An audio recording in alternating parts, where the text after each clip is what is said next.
ಶ್ರೀ ಋಷಭನಾಥರಿಂದ ವರ್ಧಮಾನರಿಗೆ 24 ತೀರ್ಥಂಕರರಿಗೆ ಜಯವಾಗಲಿ. ನನ್ನ ಸಮಸ್ತ ಗುರುಗಳಿಗೆ ಜಯವಾಗಲಿ. ಇನ್ನು ಮುಂದೆ ವೃದ್ಧಿಗಳ ಅರ್ಥಗಳು. ಅದರಲ್ಲಿ ಪ್ರಥಮವಾಗಿ ಬುದ್ಧಿವೃದ್ಧಿಯ ಅರ್ಥಗಳನ್ನು ಹೇಳಲಾಗ್ತದೆ. ಬುದ್ಧಿವೃದ್ಧಿ ಅಂದರೆ ಇದರ ಅರ್ಥವು ಜ್ಞಾನ ಎಂದು ಆಗುತ್ತದೆ. ಅಂದರೆ ಬುದ್ಧಿಯ ಅರ್ಥವು ಜ್ಞಾನ ಎಂದು ಆಗುತ್ತದೆ. ಇವು 18 ಪ್ರಕಾರದ ವೃದ್ಧಿಗಳು ಇವೆ. ಅದರಲ್ಲಿ ಒಂದನೆಯದ್ದು ಅವಧಿಜ್ಞಾನ ವೃದ್ಧಿ ಎಂದರೆ ದ್ರವ್ಯ, ಕ್ಷೇತ್ರ, ಕಾಲ, ಭಾವಗಳ ಸೀಮೆಯಲ್ಲಿ ಇದ್ದುಕೊಂಡು ದ್ರವ್ಯ, ಕ್ಷೇತ್ರ, ಕಾಲ, ಭಾವಗಳ ಸೀಮೆಯಲ್ಲಿ ಇದ್ದಂಥ ವಿಷಯಭೂತ ರೂಪಿ ಪದಾರ್ಥಗಳನ್ನು ತಿಳಿಯುವ ಶಕ್ತಿಯಾಗಿದೆ. 2. ಮನಃ ಪರ್ಯಾಯ ಜ್ಞಾನ ವೃದ್ಧಿ ಎಂದರೆ ದ್ರವ್ಯ, ಕ್ಷೇತ್ರ, ಕಾಲ, ಭಾವಗಳ ಸೀಮೆಯಲ್ಲಿ ಇದ್ದ ಅನ್ಯರ ಮನಸ್ಸಿನಲ್ಲಿ ಸ್ಥಿತವಾದ ರೂಪಿ ಪದಾರ್ಥವನ್ನು ತಿಳಿಯುವ ಶಕ್ತಿಯಾಗಿದೆ. 3. ಕೇವಲ ಜ್ಞಾನ ವೃತ್ತಿ ಎಂದರೆ ತ್ರಿಕಾಲವರ್ತಿ ಸಮಸ್ತ ದ್ರವ್ಯ ಮತ್ತು ಅವುಗಳ ಸಮಸ್ತ ಪರ್ಯಾಯಗಳನ್ನು ಏಕಕಾಲದಲ್ಲಿ ತಿಳಿಯುವಂತಹ ಶಕ್ತಿ. 4. ಬೀಜ ಬುದ್ಧಿವೃದ್ಧಿ ಎಂದರೆ ಯಾವ ಪ್ರಕಾರ ಒಂದು ಮರದ ಕಾಂಡ, ಜಡ, ಬೇರು, ರೆಂಬೆ, ಕೊಂಬೆ, ಹೂವು, ಕಾಯಿ, ಹಣ್ಣು ಮುಂತಾದವುಗಳಿಗೆ ಅದರ ಬೀಜವೇ ಆಧಾರವಾಗಿರುತ್ತದೆ. ಅದೇ ಪ್ರಕಾರ ಒಂದು ಬೀಜ ಪದದ ಆಧಾರದ ಮೇಲೆ ಸಂಪೂರ್ಣ ದ್ವಾದಶಾಂಗವನ್ನು ತಿಳಿದುಕೊಳ್ಳುವಂತಹ ಶಕ್ತಿಯಾಗಿದೆ. 5.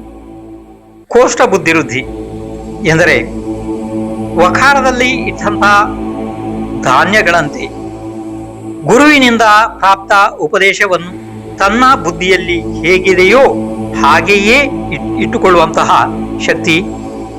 ಅಂದರೆ ಅಂತಹ ಶಕ್ತಿಗೆ ಕೋಷ್ಠ ಬುದ್ಧಿ ವೃದ್ಧಿ ಎನ್ನುತ್ತಾರೆ. 6ನೇ ವಿಷಯ ಪದಾನುಸಾರಿಣಿ ಬುದ್ಧಿವೃದ್ಧಿ ಎಂದರೆ ಒಂದು ಪದವನ್ನು ಕೇಳಿದರೆ ಸಂಪೂರ್ಣ ಗ್ರಂಥವನ್ನು ತಿಳಿಯುವಲ್ಲಿ ಸಮರ್ಥವಾದಂತಹ ಶಕ್ತಿಯು. 7ನೇ ವಿಷಯ ಸಂಭಿನ್ನ ಶ್ರೋತೃತ್ವ ವೃದ್ಧಿ ಎಂದರೆ ಲಕ್ಷ ಲಕ್ಷ ಜೀವಗಳ ಅಂದರೆ ಮನುಷ್ಯ, ತಿರ್ಯಂಚ ಮುಂತಾದವುಗಳ ಪ್ರಶ್ನೆಗಳನ್ನು ಏಕಕಾಲದಲ್ಲಿ ಕೇಳಿ ಅವರೆಲ್ಲರಿಗೆ ಕ್ರಮವಾಗಿ ಉತ್ತರಿಸುವ ಶಕ್ತಿಯು. 8ನೇಯದ್ದು ದೂರ ಸಾಧಿತ್ವ ಬುದ್ಧಿವೃದ್ಧಿ ಎಂದರೆ ಸಂಖ್ಯಾತ ಯೋಜನ ದೂರದಲ್ಲಿ ಇರುವ ಕಹಿ, ಸಿಹಿ, ಹುಳಿ ಮುಂತಾದ ಅನೇಕ ಪ್ರಕಾರದ ರಸಗಳ ಸ್ವಾದವನ್ನು ತಿಳಿಯುವಂತಹ ಶಕ್ತಿಯು. 9ನೇ ವಿಷಯ ದೂರ ಸ್ಪರ್ಶತ್ವ ಬುದ್ಧಿವೃದ್ಧಿ ಎಂದರೆ ಸಂಖ್ಯಾತ ಯೋಜನ ದೂರದಲ್ಲಿ ಇರುವ ಶೀತ, ಉಷ್ಣ ಮುಂತಾದ 8 ಪ್ರಕಾರದ ಸ್ಪರ್ಶಗಳನ್ನು ತಿಳಿಯುವ ಶಕ್ತಿಯು. 10ನೇ ವಿಷಯ ದೂರ ಘ್ರಾಣತ್ವ ಬುದ್ಧಿವೃದ್ಧಿ ಎಂದರೆ ಸಂಖ್ಯಾತ ಯೋಜನ ದೂರದಲ್ಲಿ ಇರುವ ವಾಸನೆಗಳನ್ನು ತಿಳಿಯುವಂತಹ ಶಕ್ತಿಯು. ದೂರ ಶ್ರವಣತ್ವ ಬುದ್ಧಿವೃದ್ಧಿ ಎಂದರೆ ಸಂಖ್ಯಾತ ಯೋಜನ ದೂರದಲ್ಲಿ ಆಗುವ ಶಬ್ದವನ್ನು ಕೇಳಿಸಿಕೊಳ್ಳುವ ಶಕ್ತಿಯು.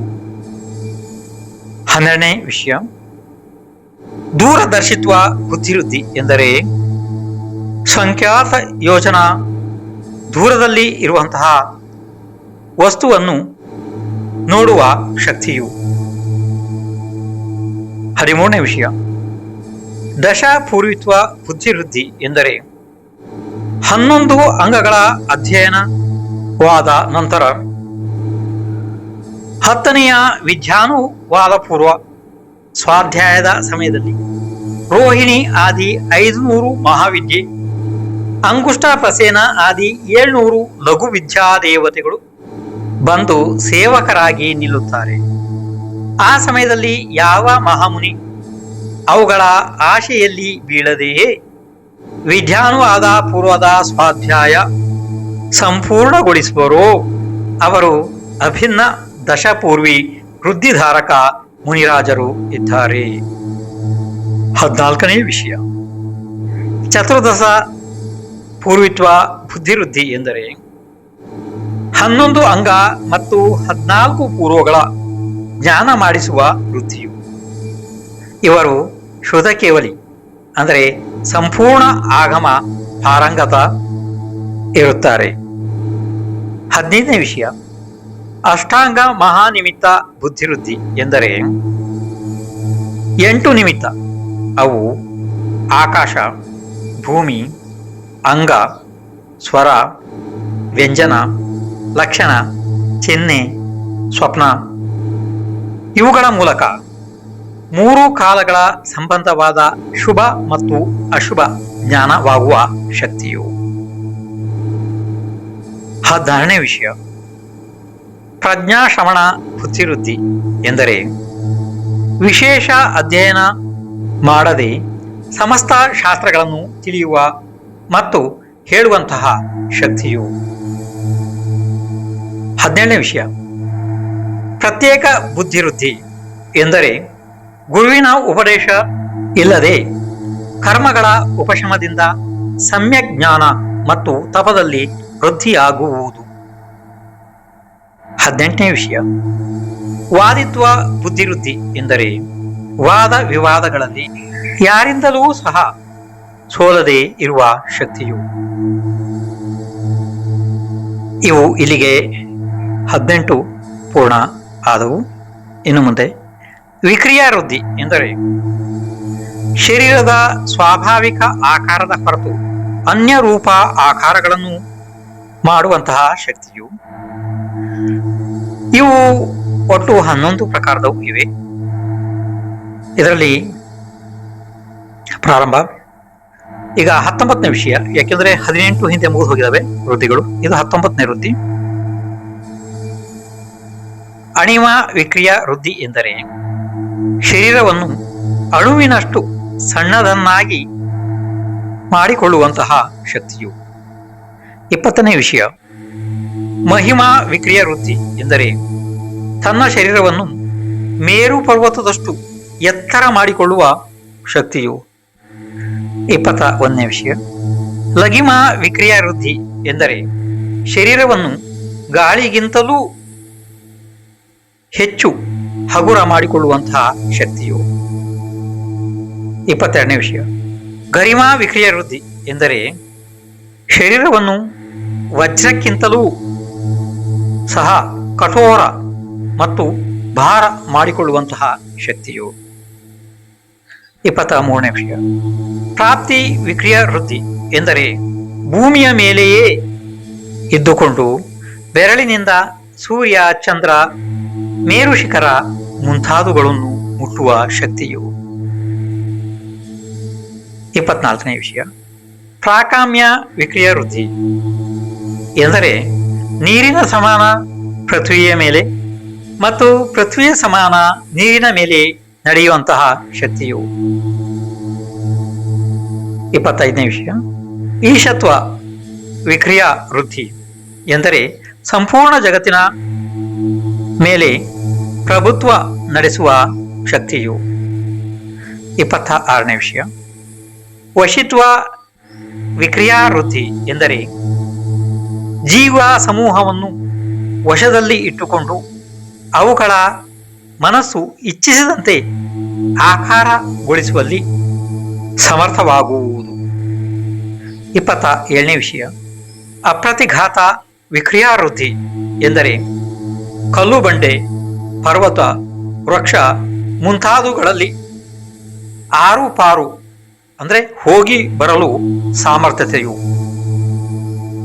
28 ಅಂತರ್ಧಾನ ವಿಕ್ರಿಯಾ ವೃದ್ಧಿ ಎಂದರೆ ಅದೃಶ್ಯವಾಗುವಂತಹ ಶಕ್ತಿಯು. 29ನೇ ವಿಷಯ, ಕಾಮರೂಪಿತ್ವ ವಿಕ್ರಿಯಾ ವೃದ್ಧಿ ಎಂದರೆ ಇಚ್ಛಾನುಸಾರ ಅನೇಕ ರೂಪ ಧರಿಸುವಂತಹ ಶಕ್ತಿಯು. ಇನ್ನು ಮುಂದೆ ಚಾರಣದ ಅರ್ಥವು ನಡೆಯುವುದು ಎಂದು ಆಗುತ್ತದೆ. ಇವು 9 ಪ್ರಕಾರದ ವೃದ್ಧಿಗಳು ಇದಾವೆ. ಅಂದ್ರೆ ಚಾರಣ ವೃತ್ತಿಗಳು 9 ಪ್ರಕಾರದವು, ಅವು ಮುಂದೆ ಹೇಳಲಾಗ್ತದೆ. 30ನೇ ವಿಷಯ ನಭಸ್ಥಲಗಾಮಿತ್ವ ಚಾರಣ ಕ್ರಿಯಾವೃದ್ಧಿ ಎಂದರೆ ಜೀವಗಳಿಗೆ ಹಾನಿಯಾಗದಂತೆ ಭೂಮಿಯಿಂದ 4 ಅಂಗುಲ ಅಂತರದ ಆಕಾಶದಲ್ಲಿ ನಡೆಯುವ ಶಕ್ತಿಯು. ಇದರಲ್ಲಿ ಇನ್ನೊಂದು ಅರ್ಥ ಅಂತಂದ್ರೆ ಆಕಾಶದ ಅತಿ ಮೇಲೆ ಕೂಡ ಹೋಗುವಂತಹ ವೃತ್ತಿ ಕೂಡ ಇದು ಇರುವುದು. ಅಂದರೆ ಆಕಾಶದ ಅತ್ಯಂತ ಮೇಲ್ಭಾಗದಲ್ಲಿ ಹೋಗುವಂತ ಶಕ್ತಿಯು ಕೂಡ ಇದು ಇರುವುದು.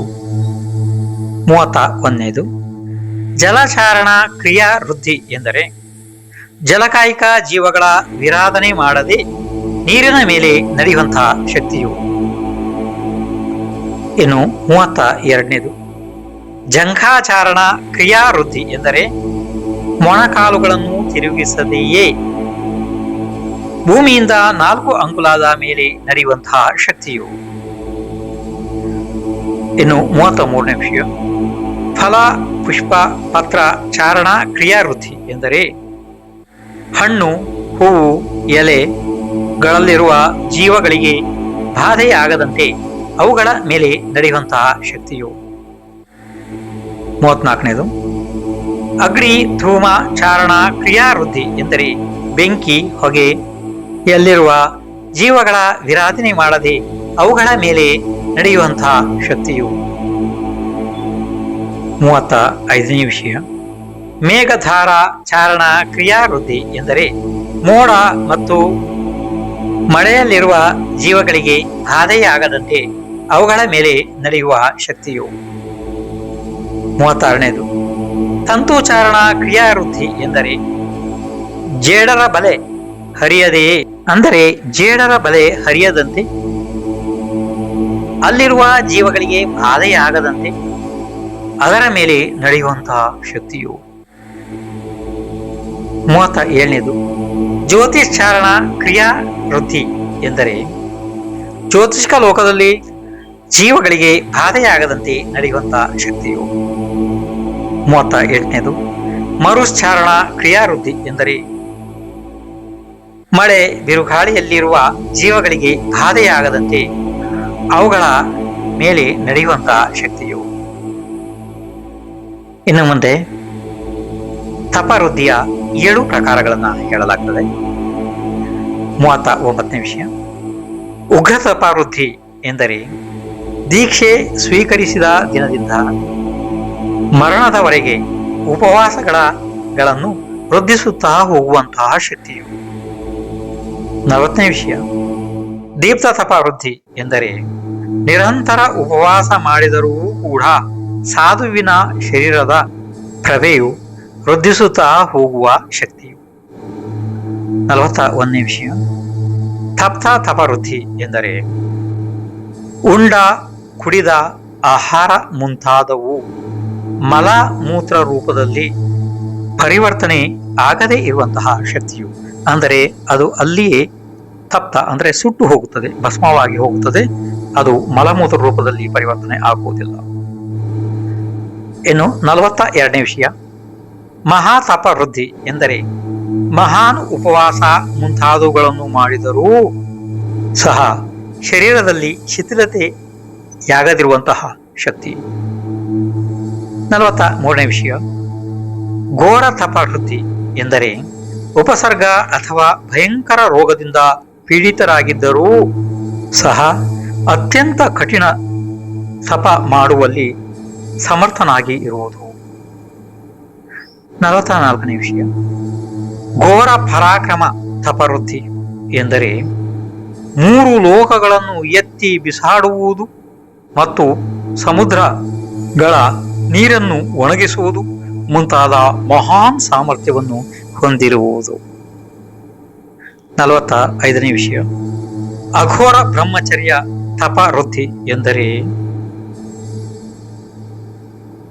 ಎಲ್ಲಾ ಗುಣಗಳಿಂದ ಸಂಪನ್ನನಾಗಿ ಅಖಂಡ ಬ್ರಹ್ಮಚರ್ಯದ ಪಾಲನೆ ಮಾಡುವಂತಹ ಶಕ್ತಿಯು.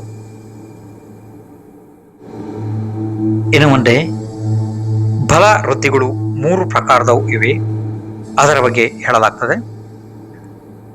46ನೇ ವಿಷಯ ಮನೋಬಲ ವೃದ್ಧಿ ಎಂದರೆ 1 ಮುಹೂರ್ತ ಅಂದರೆ ಒಂದು ಅಂತರ್ಮೂರ್ತ ಕಾಲದಲ್ಲಿ ಸಂಪೂರ್ಣ ದ್ವಾದಶಾಂಗ ಶಾಸ್ತ್ರದ ಚಿಂತನೆ ಮಾಡುವಂತಹ ಸಾಮರ್ಥ್ಯವು. 47ನೇ ವಿಷಯ, ವಚನ ಬಲ ವೃದ್ಧಿ ಎಂದರೆ ಒಂದು ಅಂತರ್ಮೂರ್ತದಲ್ಲಿ ಸಂಪೂರ್ಣ ದ್ವಾದಶಾಂಗ ಶಾಸ್ತ್ರವನ್ನು ಸುಲಭವಾಗಿ ಉಚ್ಚರಿಸುವಂತಹ ಸಾಮರ್ಥ್ಯವು. 48ನೇ ವಿಷಯ, ಕಾಯ ಬಲ ವೃದ್ಧಿ ಎಂದರೆ ತಿಂಗಳು ವರ್ಷದವರೆಗೆ ಕಾಯತ್ಸರ್ಗ ತಪ ಮಾಡಿದರೂ ಸಹ ಪರಿಶ್ರಮ ಅಥವಾ ಖೇದದ ಅನುಭವ ಆಗದೇ ಇರುವ ಸಾಮರ್ಥ್ಯವು. ಇನ್ನು ಮೇಲೆ 8 ಪ್ರಕಾರದ ಔಷಧ ವೃದ್ಧಿಗಳು, ಅದರ ಬಗ್ಗೆ ಹೇಳಲಾಗ್ತದೆ. 49ನೇ ವಿಷಯ, ಆರಮರ ಔಷಧಿ ವೃದ್ಧಿ ಎಂದರೆ ಸಾಧುವಿನ ಯಾವುದೇ ಅಂಗವನ್ನು ಸ್ಪರ್ಶ ಮಾಡುವುದರಿಂದ ರೋಗ ನಿವಾರಣೆಯಾಗುವುದು. 50ನೇ ವಿಷಯ, ಕ್ಷಲ್ಲೌಷಧಿ ವೃದ್ಧಿ ಎಂದರೆ ಸಾಧುವಿನ ಉಗುಳು, ಕಫ, ಜೊಲ್ಲು, ಮೂಗಿನ ಸಿಂಬಳ ಮುಂತಾದವುಗಳು ಸಹ ಜೀವಿಗಳ ರೋಗಗಳನ್ನು ದೂರಗೊಳಿಸುವುದು, ಅಂದರೆ ಆ ಶಕ್ತಿಯು. 51ನೇದು, ಜಲೌಷಧಿ ವೃದ್ಧಿ ಎಂದರೆ ಬೆವರಿಗೆ ಆಶ್ರಿತವಾದ ಅಂಗ ರಜವನ್ನು ಜಲವೆಂದು ಕರೆಯುತ್ತಾರೆ. ಸಾಧುವಿನ ಶರೀರದ ಮೇಲೆ ಮೆತ್ತಿಕೊಂಡ ಧೂಳು ಸಹ ಔಷಧ ರೂಪವಾಗಿ ಆಗುವುದು. 52ನೇ ವಿಷಯ, ಮಲೌಷಧಿ ವೃದ್ಧಿ ಎಂದರೆ ಸಾಧುವಿನ ನಾಲಿಗೆ, ಕಿವಿ, ಮೂಗು, ತುಟಿ ಮುಂತಾದವುಗಳ ಕೊಳಕು ಜೀವಗಳ ರೋಗಗಳನ್ನು ದೂರಗೊಳಿಸಲು ಸಮರ್ಥವಾಗುವುದು. 53ನೇ ವಿಷಯ, ವಿಪ್ರುಷೌಷಧಿ ಎಂದರೆ ಸಾಧುವಿನ ಮಲಮೂತ್ರಗಳು ಸಹ ಜೀವಗಳ ರೋಗಗಳನ್ನು ನಾಶಗೊಳಿಸುವಂತೆ ಆಗುವುದು. 54ನೇ ವಿಷಯ, ಸರ್ವೌಷಧಿ ವೃದ್ಧಿ ಎಂದರೆ ಸಾಧುವಿಗೆ ಸ್ಪರ್ಶವಾದ ನೀರು, ಗಾಳಿ, ಕೂದಲು ಮತ್ತು ಉಗುರು ಮುಂತಾದವುಗಳು ಜೀವಗಳ ರೋಗಗಳನ್ನು ನಾಶ ಮಾಡುವುದು. 55ನೇ ವಿಷಯ, ಮುಖ ನಿರ್ವಿಷ ವೃದ್ಧಿ ಎಂದರೆ ಸಾಧುವಿನ ಮುಖದಿಂದ ಹೊರಟಂಥ ವಚನಗಳನ್ನು ಕೇಳುವುದರಿಂದ ವಿಷ ಕುಡಿದ ವ್ಯಕ್ತಿಯೂ ಸಹ ನಿರ್ವಿಷನಾಗುತ್ತಾನೆಯೋ ಅಂತಹ ಸಾಮರ್ಥ್ಯ. 56ನೇ ವಿಷಯ, ದೃಷ್ಟಿ ನಿರ್ವಿಷ ವೃದ್ಧಿ ಎಂದರೆ ಮುನಿಗಳನ್ನು ನೋಡುವುದರಿಂದಲೇ ಜೀವದ ವಿಷ ಇಳಿದು ಹೋಗುವುದು. ಇನ್ನು ಮುಂದೆ 6 ಪ್ರಕಾರದ ರಸ ರುಚಿ ವೃದ್ಧಿಗಳ ಬಗ್ಗೆ. 57ನೇದು, ಆಶೀರ್ವಿಷ ವೃದ್ಧಿ ಎಂದರೆ ಸಾಧುವಿನ ವಚನಗಳು ವಿಷದ ಸಮಾನ ಘಾತಕವಾಗುವುದು. ಈ ಸಾಧು ಯಾರಿಗಾದರೂ ಸತ್ತು ಹೋಗು ಎಂದ ತಕ್ಷಣವೇ ವ್ಯಕ್ತಿ ಸತ್ತು ಹೋಗುತ್ತಾನೆ. 58ನೇ ವಿಷಯ, ದೃಷ್ಟಿ ವಿಷ ವೃದ್ಧಿ ಎಂದರೆ ಕ್ರೋಧದಿಂದ ನೋಡಿದರೆ ಸಾಕು ವ್ಯಕ್ತಿಯು ತಕ್ಷಣವೇ ಸತ್ತು ಹೋಗುತ್ತಾನೆ. 56ನೇ ವಿಷಯ, ಕ್ಷೀರಸ್ರಾವಿ ರಸವೃದ್ಧಿ ಎಂದರೆ ಸಾಧುವಿನ ಕೈಯಲ್ಲಿ ಹಾಕಿದಂಥ ಅಪಕ್ವ ಒಣಗಿದ ಭೋಜನವೂ ಹಾಲಿನಂತೆ ಪರಿವರ್ತನೆಯಾಗುವುದು. 60ನೇ ವಿಷಯ, ಮಧುಸ್ರಾವಿ ರಸವೃದ್ಧಿ ಎಂದರೆ ಸಾಧುವಿನ ಕೈಯಲ್ಲಿ ಹಾಕಿದ ಅಪಕ್ವ ಒಣಗಿದ ಭೋಜನವು ಮಧುರ ಸ್ವಾದಿಷ್ಟವಾಗಿ ಪರಿಣಮಿಸುವುದು. 61, ಅಮೃತಸ್ರಾವಿ ರಸವೃದ್ಧಿ ಎಂದರೆ ಸಾಧುವಿನ ಕೈಯಲ್ಲಿ ಹಾಕಿದ ಹಸಿ ಒಣಗಿದ ಆಹಾರವು ಅಮೃತದ ಸಮಾನ ಪರಿವರ್ತನೆಯಾಗುವುದು. 62ನೇ ವಿಷಯ, ಸರ್ಪಿಸ್ರಾವಿ ಅಥವಾ ಘೃತಸ್ರಾವಿ ರಸ ವೃದ್ಧಿ ಎಂದರೆ ಸಾಧುವಿನ ಕೈಗೆ ಹಾಕಿದ ನೀರಸ ಹಸಿ ಒಣಗಿದ ಆಹಾರವೂ ಸಹ ತುಪ್ಪದಂತೆ ರಸವುಳ್ಳದ್ದಾಗುವುದು. ಅಕ್ಷೀಣ ವೃದ್ಧಿಯ 2 ಭೇದಗಳು ಇವೆ. ಇದನ್ನು ಕ್ಷೇತ್ರ ವೃದ್ಧಿ ಎನ್ನುವರು. ಈಗ 63ನೇ ವಿಷಯ, ಅಕ್ಷೀಣ ಮಹಾನಸ ವೃದ್ಧಿ ಎಂದರೆ ಮುನಿಗಳ ಆಹಾರವಾದ ನಂತರ ಆ ಅಡಿಗೆ ಮನೆಯಲ್ಲಿ ಉಳಿದ ಭೋಜನವನ್ನು ಲಕ್ಷ ಲಕ್ಷ ಜನರಿಗೆ ಅಥವಾ ಚಕ್ರವರ್ತಿಯ ಸಂಪೂರ್ಣ ಸೈನ್ಯ ಬಂದು ಭೋಜನ ಮಾಡಿದರೂ ಅಡಿಗೆಯು ಮುಗಿಯುವುದಿಲ್ಲ, ಹೇಗಿದೆಯೋ ಹಾಗೆ ಇರ್ತದೆ. 64ನೇ ವಿಷಯ ಅಕ್ಷೀಣ ಮಹಾಲಯ ವೃದ್ಧಿ ಎಂದರೆ ಒಂದು ಚಿಕ್ಕ ಗುಹೆಯೊಳಗೆ ಮುನಿರಾಜರು ವಿರಾಜಮಾನರಿದ್ದರೆ ಅಷ್ಟೇ ಸ್ಥಳದಲ್ಲಿ ಚಕ್ರವರ್ತಿಯ ಸೈನ್ಯ ತಂದು ಬೇಕಾದರೂ ನಿಲ್ಲಿಸಬಹುದು. ಎಲ್ಲರಿಗೂ ಸ್ಥಳಾವಕಾಶ ದೊರೆಯುತ್ತದೆ. 64 ವೃತ್ತಿಗಳ ಅರ್ಥಗಳು ಸಂಪೂರ್ಣವಾದವು.